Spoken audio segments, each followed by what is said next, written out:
बचाओ बचाओ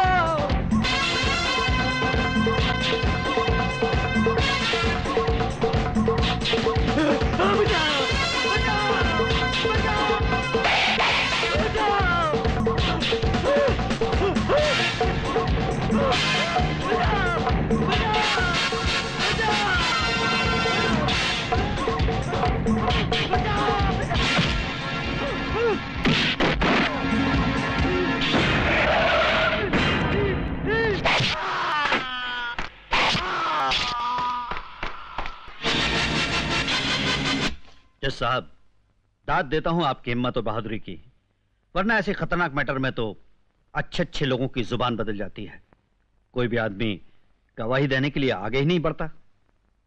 दरअसल गवाही देने वालों की बुजदिली ही कातिलों के हौसले बुलंद करती है। इसी वजह से आपने मुझे बुलाया सर? तुम्हें अर्जेंट फोन करके बुलाने का मकसद यह था कि स्टार शिपिंग कंपनी के पार्टनर मिस्टर मल्होत्रा का मर्डर हो गया है और उसके चश्मदीद गवाह हैं जज साहब। आप कातिल को जानते हैं? जानता तो नहीं, लेकिन मैंने आर्टिस्ट को उसको हुलिया बता दिया है। वो उसका स्केच बनाकर आता ही होगा। सर, ये रहा उस कातिल का स्केच।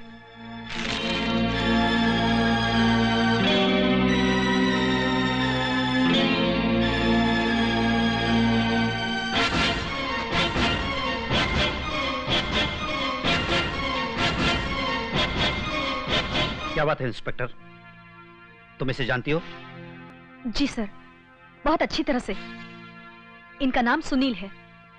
जज साहब, एक बार फिर आप इस तस्वीर को गौर से देखिए और बताइए, जिस आदमी ने कत्ल किया था, क्या वो यही आदमी था? Are you sure?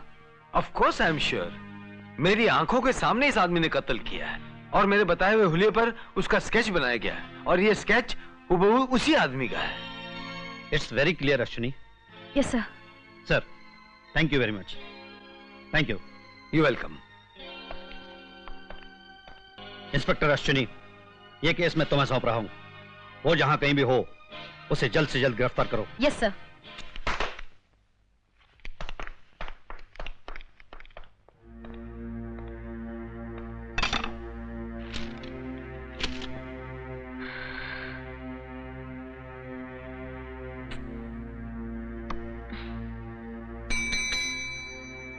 Ji madam. Star shipping companies के मैनेजर को फौरन बुलाओ। जी अच्छा।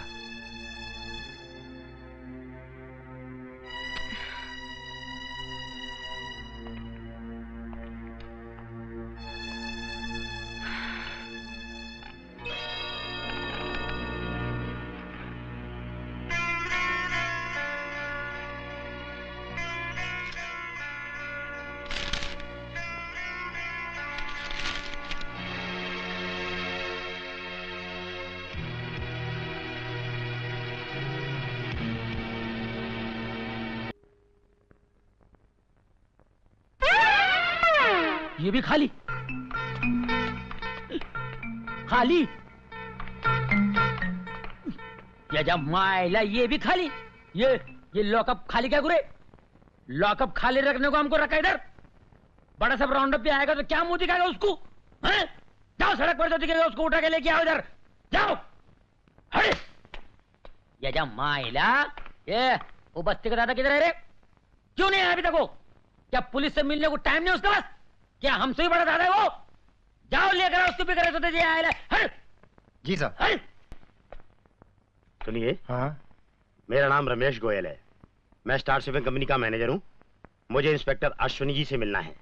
आप पहले हवालदार लोखंडे साहब से मिल लीजिए। Thank you. So many wanted people are there and full lockup is empty.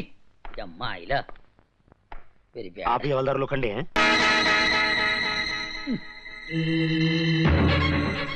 तो तुम हो?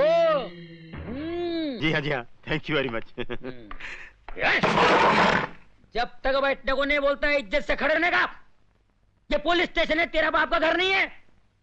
ना तुम इधर प्राण है ना हम इधर अमिताभ बच्चन है। मैं हवलदार लोखंडे अन लोखंड से टकराएगा तो पोस्टर की तरह चिपक जाएगा। लेकिन हवलदार साहब। हम बोलता है तेरे को पुलिस स्टेशन में इसलिए बुलाया है, तेरा आजाद नगर में और गोल्डन नगर में बहुत दादागिरी चल रही है। हाँ? अगर सारी बस्ती को तू डराएगा तो हमसे कौन डरेगा? तू सिर्फ आजाद नगर में दादागिरी कर, अन गोल्डन नगर मेरे को दे दे, वरना तेरा पाव काट के हाथ की जगह लगाएगा मैं। लेकिन हवलदार साहब क्यों? आखिर मेरा कसूर क्या है?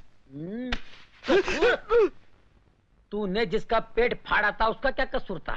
कुछ नहीं। तूने जिसकी दुकान लूटी थी उसका क्या कसूर था? कुछ नहीं।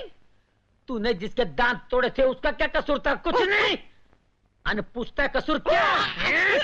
ये तेरा आंख है ना, फोड़ के हाथ में दे डालूंगा मैं। और ये तेरे पीले पीले केले के माफिक दांत है ना, तोड़ डालूंगा मैं, समझा? ये सांड का माफिक नाक क्या फुला दे, मुंह से बोल चल। हवलदार साहब, मैं कोई दादा वादा नहीं हूँ। मेरा नाम रमेश गोयल है, रमेश गोयल। मैं स्टार शिपिंग कंपनी का मैनेजर हूँ। हाँ, मैनेजर। मुझे यहाँ इंस्पेक्टर अश्विनी जी ने मिलने के लिए बुलाया है। हाँ। अरे पहला बोलने का नहीं, खाली पकड़ मेरे हाथ से मार खाता था ना। अरे मुझे क्या मालूम था? मेरे को क्या मालूम पड़ता है आजकल, मालूम नहीं शरीफ कौन है, गुंडा कौन है। अश्विनी साहब को मिलना है ना? हाँ। वो उधर बैठी है, जाके मिलो। मेरे बारे में कुछ बोलने का नहीं है। ठीक है, ठीक है, नहीं बोलूंगा। सॉरी। ये लॉकअप खाली रहने से मेरा भेजा खाली होता है। ये साला दादा किधर गया है ये? मुझे क्यों बुलाया? कौन है?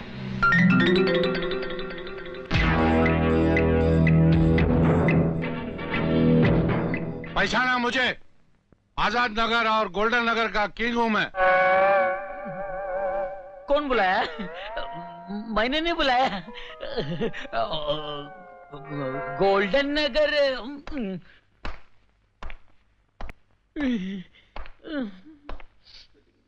हवलदार लोखंडे तुम्हारा नाम है? नहीं?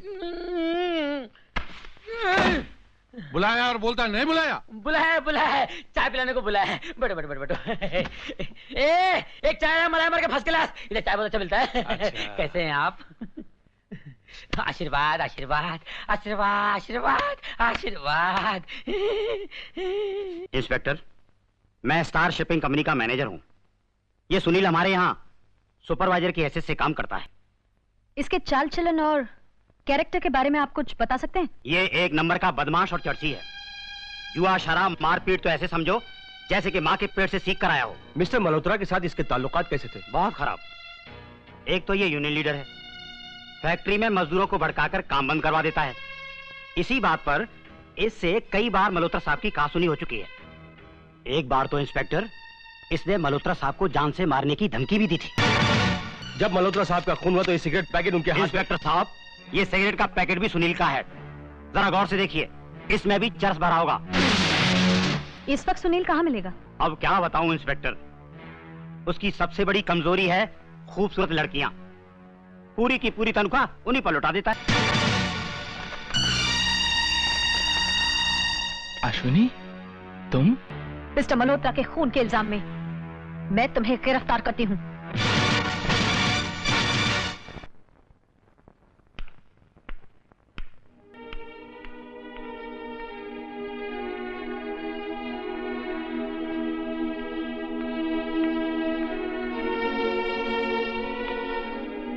इंस्पेक्टर तुम?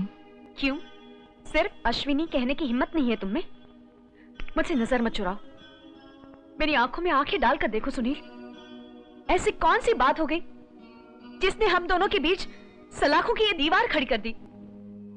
मैंने मल्होत्रा को बीच सड़क पर कुत्ते की मौत मारा है, बस यही है तुम्हारे सवाल का जवाब। ये झूठ है। यही सच है।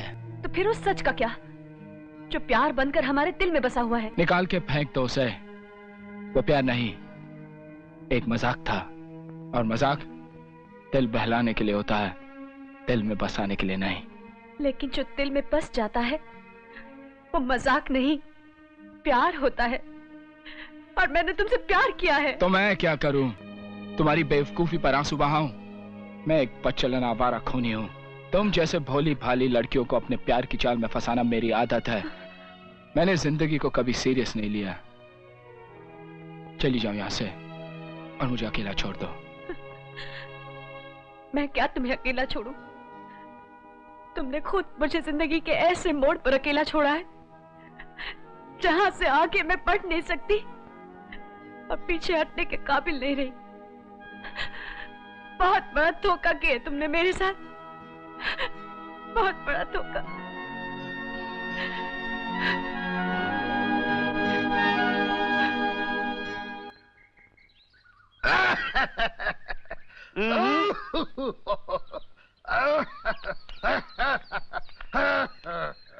नमस्कार भाई साहब, मेरा नाम सत्यदेव है।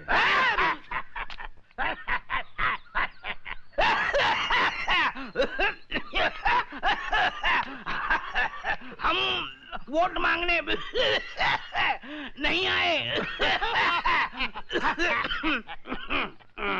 जैसा कि मैंने बताया, मेरा नाम सत्यदेव है और इनका नाम कथाराम है। हम दोनों सत्य कथा नाम की एक मैगजीन निकालते हैं जिसकी हर कहानी सत्य पर आधारित होती है।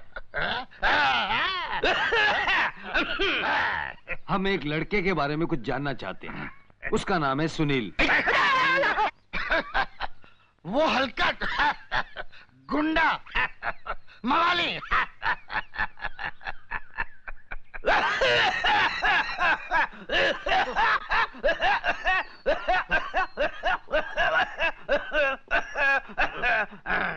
उसके चाचा चाची का कहाँ है? ऊपर। अजी नाम मत लीजिए उस हरामजादे का। एक नंबर का कमीना और नालायक इंसान निकला है हमारे खानदान में। अपने भाई के मरने के बाद मैंने उसे पढ़ाया, लिखाया, बड़ा किया, नौकरी लगवाई और उसका ये सिला दिया है हमको। नौकरी पर भी वो काम कम और झगड़े ज्यादा किया करता था। कई बार पुलिस हमारे घर आ चुकी है। बस्ती वालों को डरा धमकाकर सारे उनके पैसे छीन लेता था। अच्छा हो गया जेल में चला गया। कम से कम मोहल्ले की बहू बेटियां और शरीफ लोग सुख से तो रह सकेंगे। हो सकता है उसकी कोई मजबूरी हो। ऐसी भी क्या मजबूरी है? जवान बहन घर में बैठी है, इसकी जरा भी उसे फिक्र नहीं। और हमने उससे आज तक एक कौड़ी नहीं मांगी। हमारा भाई ऐसे खूनी को पैदा करने की बजाय बे औलाद होता तो ज्यादा अच्छा था। कम से कम ये दिन तो नहीं देखना पड़ता।